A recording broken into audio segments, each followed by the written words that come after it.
Now, the harsh winter has led to one of the worst three-month periods for pothole-related breakdowns, according to new figures. Earlier, we spoke to pothole activist Mark Morell, who said the government investments are a waste of money, whilst utility companies do the bare minimum to fix roads after digging them up for work. Well, Sky's West of England correspondent Rebecca Williams is in Bristol. I dare say you've got a pothole somewhere near you, Rebecca.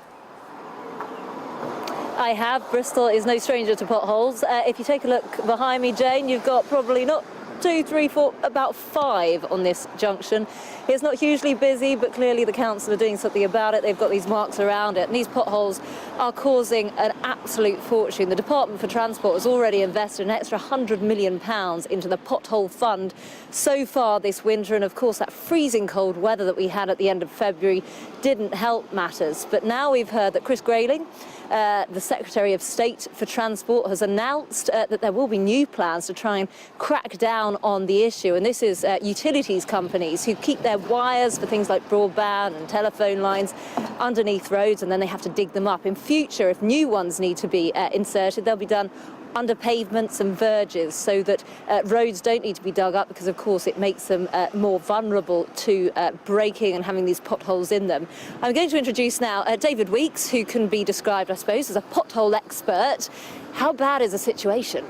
Well, it's grim. You can see here that this is a good example, and these have been created by utility openings. You know, they've come along, they've dug the road up, they haven't repaired it properly, and these have actually been filled once and they've erupted again. But, you know, this is just really the tip of the iceberg. The big problem is that elsewhere in Bristol and in the whole country, there is now a crisis with potholes. They're appearing all over the place, not because of utility openings, but because we simply haven't looked after the road network properly. They're a symptom of poor maintenance, and that's why they're springing up all over the place. And we can chuck as much money as we like at it. We're not going to solve it until we start repairing the roads properly. So do you think this new plan by Chris Grayling will actually help, you know, making sure that utilities companies aren't keeping wires underneath roads, but instead under the pavements and verges? Yes, it will stop potholes like this appearing, but it won't stop the major problem of potholes. And if people are thinking this is a great cure for it, it's not.